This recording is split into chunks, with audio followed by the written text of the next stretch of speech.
तो अगर आप चैनल पर पहली बार आए हो तो चैनल को सब्सक्राइब कर दो और बिना किसी देरी के हीरोगिरी शुरू करते हैं। तो आज मैं आपको बताऊंगा इन्फिनिटी वॉर की कुछ ऐसी डिटेल्स जो शायद आप मिस कर गए। एम करते हैं 50 लाइक्स पर और बिना किसी देरी के हीरोगिरी शुरू करते हैं।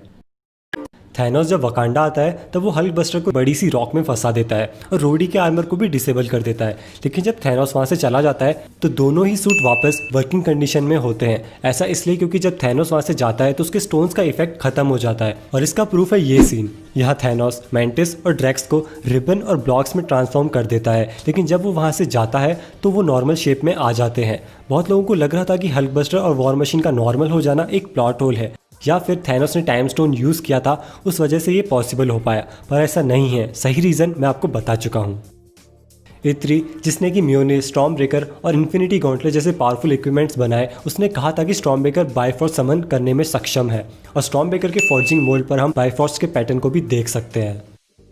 तो जब डॉक्टर स्ट्रेंज की जादूगिरी थैनोस पर भारी पड़ने लगी तब उसने सोल स्टोन का यूज किया। कुछ सेकंड्स के लिए डॉक्टर स्ट्रेंज की सोल को ही शरीर से बाहर निकाल दिया और इसी सीन में थैनोस ने पावर स्टोन को भी यूज किया डॉक्टर स्ट्रेंज के स्पेल को तोड़ने के लिए। तो इस सीन में जब टोनी स्टार्क नैनोटेक का यूज करके थोड़ा शो ऑफ करता है तब ब्रूस का रिएक्शन देखने लायक है। जब टोनी स्टार्क क्यू शिप पर पेपरपॉट से बात करता है तब जो बैकग्राउंड म्यूजिक चल रहा है वो वही बैकग्राउंड म्यूजिक है जो कि captain America the first Avenger में यूज हुआ था, जब स्टीव और पैगी एक आखिरी बार बात कर रहे होते हैं। जब थैनोस और गमोरा वॉर्मिर पर रेड स्कल से मिलते हैं तब थैनोस गमोरा को गॉन्टलेट से प्रोटेक्ट करता है। वो उसे तब तक प्रोटेक्ट करता है जब तक कि उसे कंफर्म ना हो जाए कि रेड स्कल एक थ्रेट नहीं है। इन्फिनिटी वॉर की ओपनिंग में जब थैनोस थॉर की शिप को तबाह कर देता है तब हम ग्रैंड मास्टर के लेजर वेसल को देख सकते हैं जो कि थॉर और वल्कैरी ने चुराया था भागकर बचने के लिए। इस सीन में आयरन मैन और स्पाइडरमैन बॉम्ब के ब्लास्ट होने से पहले ही अपना हेलमेट ऑन कर लेते हैं।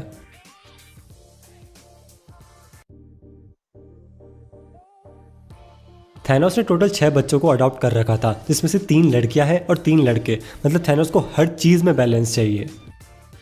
जब भी टोनी स्टार्क नैनोटेक की हेल्प से कुछ बनाता है तो उसका ब्लूप्रिंट या कह सकते हैं उसकी डिजाइन को हम यहाँ लेफ्ट कॉर्नर में देख सकते हैं। जैसे थॉर 1 में थॉर का इंट्रोडक्शन बाकी की कास्ट से हुआ था गाड़ी से टकराकर, वैसे ही इन्फिनिटी वॉर में भी थॉर का इंट्रोडक्शन बाकी की कास्ट से हुआ था, पर इस बार स्पेस जेट से टकराकर। अगर आपको याद हो तो स्पाइडरमैन होमकमिंग में स्पाइडरमैन एटीएम फाइट में नकली थॉर को देखकर कहता है कि मुझे लगा था तुम सच में हैंडसम हो। और जब इन्फिनिटी वॉर में पीटर क्विल थॉर को गुड लुकिंग मानने से मना कर देता है तब पीटर पार्कर का रिएक्शन तो आप देख ही सकते हो। वो इस बात से बिल्कुल भी एग्री नहीं करता। Tall guy, not that good looking, needed saving. Iron man 2 में इवान वैंको ने टोनी से कहा था कि if you could make a god bleed people would cease to believe in him, और ठीक 8 साल बाद आई इन्फिनिटी वॉर में टोनी ने बिल्कुल यही किया।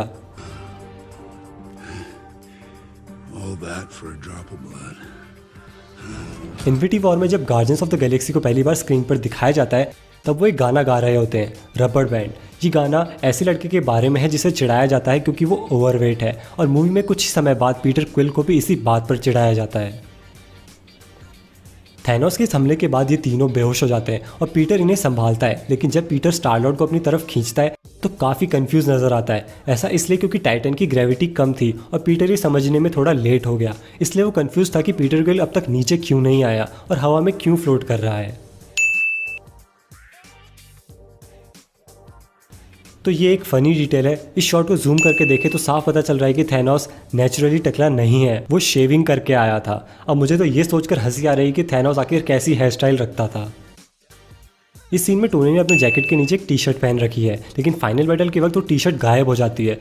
ऐसा इसलिए क्योंकि वो टी शर्ट भी नैनोटेक से बनी हुई थी। कैप्टन अमेरिका की धमाकेदार एंट्री इंस्पायर्ड थी कैप्टन अमेरिका इशू 336 के कवर से, जहां कैप्टन अमेरिका काफ़ी समय तक छुपने के बाद सबके सामने आता है, वो भी एक बियर्ड में। द क्लोक ऑफ लेविटेशन कभी भी पीछे नहीं हटता मदद करने से। इस सीन में उसने पूरा दम लगा दिया डॉक्टर स्ट्रेंज के साथ थैनोस के हाथ को खींचने के लिए। जब रॉकेट थॉर के साथ निडावेलर जा रहा होता है तब पीटर क्विल कहता है रॉकेट निडावेलर इसलिए जा रहा है क्योंकि वहां थैनोस नहीं है, और रॉकेट थैनोस से डरता है।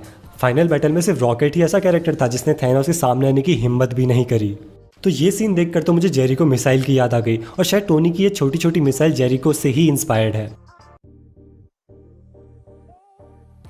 जब गमोरा थैनोस पर अपनी स्वॉर्ड से अटैक करती है तब उसकी स्वॉर्ड पर खून की एक बूंद तक नहीं होती, ऐसा इसलिए क्योंकि वो थैनोस असली थैनोस नहीं था, बल्कि रियलिटी स्टोन का यूज करके गमोरा को बेवकूफ बना रहा था।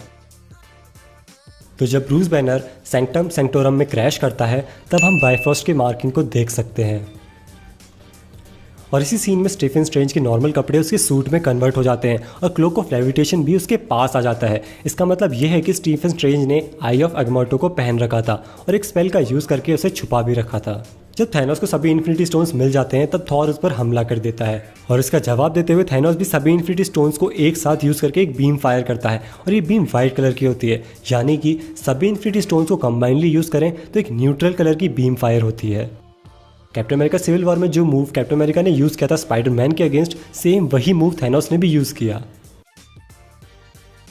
जब मैंने इन्फिनिटी वॉर पहली बार देखी तब मुझे लगा कि ये मूव एक कॉम्बो मूव है आयरन मैन और डॉक्टर स्ट्रेंज का, पर कुछ फैंस ने नोटिस कर ही लिया कि टोनी डॉक्टर स्ट्रेंज के बनाए हुए स्पेल को तोड़कर आगे जाता है और इसी बात का बदला डॉक्टर स्ट्रेंज ने एंड गेम में ले लिया। जब थॉर म्योनिर यूज करता था तब वो किसी एक ही डायरेक्शन में स्ट्रेट पाथ पर उड़ सकता था उसका यूज करके, पर स्टॉर्मब्रेकर की हेल्प से वो जिस डायरेक्शन में चाहे उस डायरेक्शन में उड़ सकता था और ये शायद बेस्ट एग्जांपल होगा स्टेटमेंट के लिए। तो इस सीन में कल ऑब्सिडियन अपना हाथ खो देता है वोंग की मेहरबानी से और फाइनल बैटल में हम उसे एक नकली हाथ का यूज करते हुए देख सकते हैं। तो स्नैप करने के बाद जब थैनोस स्पेस स्टोन से एक पोर्टल ओपन करता है तब हम उसकी चेस्ट पर कुछ ग्रीन स्पार्कल्स देख सकते हैं, यानी कि थैनोस ने टाइम स्टोन का यूज करके अपने घाव को भर लिया था और यही रीजन था कि हमें इसके बाद ये घाव कभी देखने को नहीं मिला उसकी चेस्ट पर। तो मूवी डिटेल्स के इस एपिसोड में बस इतना ही। अगर आपको वीडियो अच्छी लगी हो तो इसे लाइक कर देना, इसे अपने दोस्तों के साथ शेयर करना और चैनल को सब्सक्राइब करना मत भूलना।